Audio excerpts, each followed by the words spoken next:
ಮತ್ತೊಂದು ಕಡೆ ಬಿಟ್ಕಾಯಿನ್ ಹಗರಣದ ತನಿಖೆ ಚುರುಕುಗೊಂಡಿದೆ. ಇಡಿ ದಾಳಿಯಿಂದ ದೊಡ್ಡವರಿಗೆ ನಡುಕ ಹುಟ್ಟಿಸ್ತಾ ಇದೆ.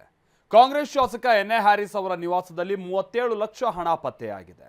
ಮತ್ತೊಂದು ಕಡೆ ಚುನಾವಣೆ ಹೊತ್ತಿನಲ್ಲೇ ತಮಿಳುನಾಡಿಗೆ ದೊಡ್ಡ ಮೊತ್ತದ ಹಣ ಹೋಗಿರುವಂತ ಅನುಮಾನ ಕೂಡ ವ್ಯಕ್ತವಾಗ್ತಾ ಇದೆ.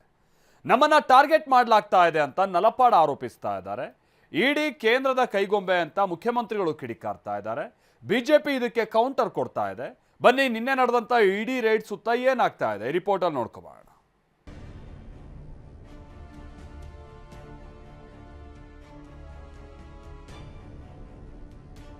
ಬಿಟ್ಕಾಯಿನ್ ಹಗರಣ, ದೊಡ್ಡವರ ಬೇಟೆಗಿಳಿದ ಇಡಿ ಟೀಮ್.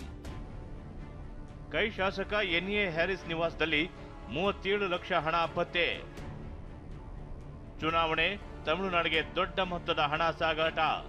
ಹಳೆ ಬಿಟ್ಕಾಯಿನ್ ಹಗರಣಕ್ಕೆ ಇಡಿ ದಾಳಿಯಿಂದ ಮರುಜೀವ ಸಿಕ್ಕಿರುವುದು ದೊಡ್ಡವರಿಗೂ ಆತಂಕ ತಂದಿಟ್ಟಿದೆ. ಬಿಟ್ಕಾಯಿನ್ ಹಗರಣ ಸಂಬಂಧ ನಿನ್ನೆ ಬೆಳ್ಳಂಬೆಳಗ್ಗೆ ಏಕಕಾಲದಲ್ಲಿ 14 ಕಡೆ ಇಡಿ ದಾಳಿ ಮಾಡಿದೆ. ಕಾಂಗ್ರೆಸ್ ಶಾಸಕ ಹ್ಯಾರಿಸ್ ಪುತ್ರ ನಲಪಾಡ್, ಹ್ಯಾಕರ್ ಶ್ರೀಕಿ ಸೇರಿದಂತೆ ಹಲವರ ಮನೆ, ಕಚೇರಿ ಮೇಲೆ ಇಡಿ ದಾಳಿ ಮಾಡಿ ತನಿಖೆ ನಡೆಸಿದೆ.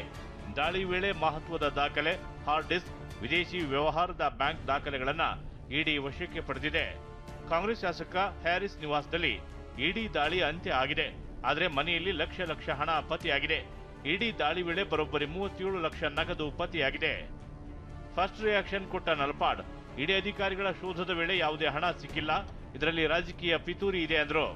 21 ಅವರ್ ಅವ್ರು ಮಾಡಿದ್ದಾರೆ, ಅವ್ರ ಕೆಲಸ ಅವ್ರು ಮಾಡಿದ್ದಾರೆ, ಅವ್ರು ಬಂದಿದ್ರು, ಅವ್ರು ಮಾಡಿದ್ದಾರೆ, ಅವ್ರು ನೋಡ್ಕೊಂಡಿದ್ದಾರೆ, ಎಲ್ಲ ತರ ಮಾಡ್ಕೊಂಡಿದ್ದಾರೆ. 21 ಅವರ್ಸ್ ಆದ್ಮೇಲೆ ಬರೀ 2 ಮೊಬೈಲ್ ಫೋನನ್ನು ತಗೊಂಡೋಗಿದ್ದಾರೆ ನಮ್ಮ ಮನೆಯಿಂದ. 1 ನಯ ಪೈಸೆ ಬೇರೆ ಏನೂ ಸಿಕ್ಕಿಲ್ಲ. ನಾವು ಎಲ್ಲೂ ಕೂಡ 1 ರೂಪಾಯಿ ಇಲ್ಲಿಂದ ಸಿಕ್ಕಿಲ್ಲ. ನಾವೇನೂ ಕೂಡ ಇಲ್ಲಿಂದ ನಮ್ಮ ಹತ್ರ ಸಿಕ್ಕಿಲ್ಲ. ಇಡಿ ಅವರು ಅದನ್ನು ವೆರಿಫೈ ಮಾಡ್ತಾರೆ. ಯಾವುದೋ ಒಂದು ಕೇಸನ್ನು ಇಟ್ಕೊಂಡು ನಮ್ಮನ್ನು ಟಾರ್ಗೆಟ್ ಮಾಡಬೇಕು, ನಮ್ಮನ್ನು ಹಾಳು ಮಾಡಬೇಕು, ನನ್ನ ತಂದೆಗೆ ಅವ್ರಿಗೆ ಸ್ಥಾನಮಾನ ಸಿಗದೆ ಇರಬೇಕು, ಟೈಮಿಂಗ್ ಮಾಡ್ತಾ ಇದ್ದಾರೆ. BJP ಅವರು ಇದು ಆಗಿದ್ದು 2020ರಲ್ಲಿ ಸದನದಲ್ಲಿ BJP ಅವರೇ ಹೇಳಿದ್ದಾರೆ ಏನೋ ಬಿಡ್ಕಾಯಿನಲ್ಲಿ ಏನು ಹಗರಣ ಇಲ್ಲ ಅಂತ. SIT ಅವ್ರು ಮಾಡಿದ್ದಾರೆ, SITಯಲ್ಲಿ ಏನೂ ಬಂದಿಲ್ಲ.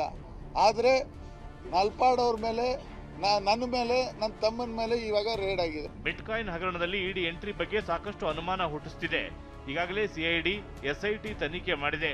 ಆದರೂ ಏಕಾಏಕಿ ಇಡಿ ಎಂಟ್ರಿ ಯಾಕೆ ಅನ್ನೋದು ಹಲವರ ಅನುಮಾನ. ಬಿಟ್ಕಾಯಿನ್ ಹಗರಣದಲ್ಲಿ ಇಡಿ ರೇಡ್ ಹಿಂದೆ ರಾಜಕೀಯ ವಲಯದಲ್ಲಿ ಅನುಮಾನ ಹುಟ್ಟಿಕೊಂಡಿದೆ. ತಮಿಳುನಾಡು ಚುನಾವಣೆ ಹೊತ್ತಿನಲ್ಲೇ ಇಡಿ ರೇಡ್ ಬಗ್ಗೆ ಪ್ರಶ್ನೆ ಹುಟ್ಟಿಕೊಂಡಿದೆ. ತಮಿಳುನಾಡಿಗೆ ದೊಡ್ಡ ಮೊತ್ತದ ಹಣ ಹೋಗಿರುವ ಸಾಧ್ಯತೆ ಇದೆ. ಇಡಿ ದಾಳಿ ರಾಜಕೀಯ ಪಾಠಶಾಲೆಯಲ್ಲಿ ಹೆಚ್ಚು ಚರ್ಚೆ ಆಗ್ತಿದೆ. ಬಿಟ್ಕಾಯಿನ್ ಪ್ರಕರಣದಲ್ಲಿ ಹಲವು ಆಯಾಮಗಳಲ್ಲಿ ತನಿಖೆ ಮಾಡ್ತಿರೋ ಇಡಿಗೆ ಹವಾಲಾ ಕರಿನೆರಳಿನ ಶಂಕೆ ವ್ಯಕ್ತವಾಗಿದೆ.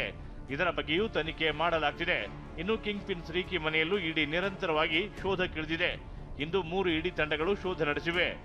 ಇನ್ನು ಬೆಂಗಳೂರಿನ ಅಶೋಕ್ ನಗರದಲ್ಲಿರುವ ಹ್ಯಾರಿಸ್ ನಿವಾಸಕ್ಕೆ ಸಚಿವ ಜಮೀರ್ ಅಹಮದ್ ನಜೀರ್ ಭೇಟಿ ನೀಡಿದ್ದಾರೆ. ಎನ್ ಎ ಹ್ಯಾರಿಸ್ ಜೊತೆ ಮಾತುಕತೆ ನಡೆಸಿದ್ದಾರೆ. ಸಿಎಂ ಸಿದ್ದರಾಮಯ್ಯ ಮಾತನಾಡಿ, ಕೇಂದ್ರದಿಂದ ಕಾಂಗ್ರೆಸ್ನವರು ಟಾರ್ಗೆಟ್ ಅಂದ್ರು. ಕೇಂದ್ರ ಸರ್ಕಾರದವರು ಯಾವಾಗಲೂ ಕಾಂಗ್ರೆಸ್ನವ್ರನ್ನೇ ಗುರಿ ಇಟ್ಕೊಂಡು ಮಾಡ್ತಾರೆ. BJP ಅವರು ಮೇಲೆ ಮಾಡ್ತಾರ, ಮನೆ ಮೇಲೆ ರೈಡ್ ಮಾಡ್ತಾರ. ಇಡಿ ದಾಳಿ ಬಗ್ಗೆ ಕಾಂಗ್ರೆಸ್ ಸಚಿವರು ರಿಯಾಕ್ಷನ್ ಕೊಟ್ಟಿದ್ದು ಹೀಗೆ. ನೋಡಿರ್ಬೋದು, ಈಗ ಯಾವತ್ತನ BJP ಅವ್ರ ಮೇಲೆ ಯಾವ್ದಾನ ರೇಡ್ ಆಗಿದೆಯಾ? BJP ಮುಖಂಡರ ಮೇಲೆ ನಮ್ಮ ರಾಜ್ಯದಲ್ಲಿಲ್ಲ, ಇಡೀ ದೇಶದಲ್ಲಿ ಬರೀ ಕಾಂಗ್ರೆಸ್ ಅವರೇ ಸಿಕ್ಕದಾ? ಈಗ ನನ್ನ ಮನೆಯಲ್ಲೂ ರೇಡ್ ಆಗಿತ್ತು, ಭಾಳ ಜನ ಕಾಂಗ್ರೆಸ್ ಮುಖಂಡರಿಗೆಲ್ಲ ರೇಡ್ ಆಗಿದ್ದು. ನಿನ್ನೆ ಹಾರಿಸ್ ಅವ್ರಿಗೆ ರೇಡ್ ಆಗಿದ್ದಾರೆ. ಯಾವತ್ತನ BJP ಅವ್ರ ಮುಖಂಡರ ಮೇಲೆ ರೇಡ್ ಆಗಿರುತ್ತೋ ತೋರಿಸಿ, ಒಂದು ಉದಾಹರಣೆ ತೋರಿಸಿ ನನಗೆ. ಕೇಳಿ ಬಂದಿತ್ತು, ಅದಕ್ಕೆ ನಾನು ಹೇಳುವಂಥದ್ದು, ಇವರಿಗೆ BJP ಅಂತ ಹೇಳಿದ್ರೆ ಅವ್ರಿಗೆ ಒಂದು ಹೇಳಿದ್ವಲ್ಲ ಹಿಂದಿನ ವಾಷಿಂಗ್ ಮೆಷಿನ್ ಥರ, ಅಥವಾ ಮತ್ತೊಂದು ಪ್ರೊಟೆಕ್ಷನ್. ಇದು ಮಾಫಿಯಾ, ಅವ್ರ ಜೊತೆ ಸೇರಿಕೊಂಡ್ರೆ ನಿಮ್ಗೆ ಯಾರೂ ನಿಮ್ಮನ್ನು ಮುಟ್ಟೋದಿಲ್ಲ. ಯಾವ ರೀತಿ ಡಾನ್ಗಳಿರ್ತಾರೆ, ಮಾಫಿಯಾ ಡಾನ್ಗಳು, ಅವ್ರ ಜೊತೆಲಿದ್ರೆ ಅವ್ರಿಗೆ ಎಲ್ಲ ಯಾರು ಅವ್ರ ಹತ್ರ ಬರಲ್ಲ. ಅವ್ರು ಏನು ಬೇಕಾದ್ರೂ ತಪ್ಪು ಮಾಡ್ತಾ ಇರ್ಬೋದು. ಬೇರೆಯವ್ರು ಏನಾದರೂ ಕೂಡ ಸಣ್ಣ ಏನೇ ತಪ್ಪು ಮಾಡಿದ್ರು ಅವ್ರ ಹಿಂದೆ ಬಿದ್ದು ಅವ್ರ ಜೊತೆ ಸೇರ್ಕೊಂಡ್ಬಿಟ್ರೆ ಅವರನ್ನು ಕೂಡ ಮಾಫ್ ಮಾಡ್ತಾರೆ. ಸೇರದೆ ಹೋದರೆ ಅವ್ರನ್ನ ಮುಗಿಸೋಕ್ಕೆ ಪ್ರಯತ್ನ ಮಾಡ್ತಾರೆ. SIT ಇನ್ನೊಂದು ಕಡೆ ಈ ಇಡಿ ಅದಕ್ಕೇನಾದರೂ ಕನೆಕ್ಟ್ ಇದ್ದರೆ ಅದನ್ನು ಅವರೇ ಹೇಳಬೇಕಾಗ್ತದೆ. ಯಾಕೆಂದರೆ ನಮಗೆ ಇನ್ನೂವರೆಗೆ ನಮಗೆ ಅದರ ಬಗ್ಗೆ ಮಾಹಿತಿಗಳು ಇಲ್ಲ, ಯಾವುದೇ ರೀತಿಯ ಮಾಹಿತಿಗಳು ಇಲ್ಲ. ಎಲ್ಲೆಲ್ಲಿ ಅವರಿಗೆ ಮಾಹಿತಿ ಇದೇ ವಿಚಾರ ಆದರೆ ಅವ್ರ ಮಾಹಿತಿ ತೊಗೊಂಡಿರ್ಬೋದು, ಅಥವಾ ಈ ವಿಷಯದಲ್ಲಿ ಅಲ್ಲ ಬೇರೆ ವಿಷಯದಲ್ಲಿದೆ ಅಂತ ಹೇಳಿದರೆ ಅದು ಬೇರೆ ರೀತಿ ಆಗುತ್ತೆ. ಅದು ಅವರೇ ಹೇಳಬೇಕಲ್ಲ. ಇಡಿನವ್ರು ಹೇಳೋವರೆಗೂ ಇದಕ್ಕೆ ಮಾಡಿದ್ದಾರೆ ಅಂತ ನಾವು ಸ್ಪೆಸಿಫಿಕ್ ಆಗಿ ನಾವು ಹೇಳಕ್ಕೆ ಬರೋದಿಲ್ಲ.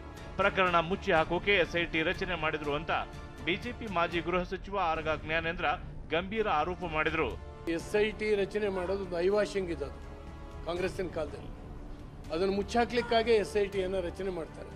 SIT ಅಧಿಕಾರಿಗಳಿಗೆ ಫ್ರೀ ಹ್ಯಾಂಡ್ ಕೊಡೋದಿಲ್ಲ, ಹೀಗೆ ಮಾಡುವಂತ ನಿರ್ದೇಶನ ಕೊಡ್ತಾ ಇದ್ದಾರೆ.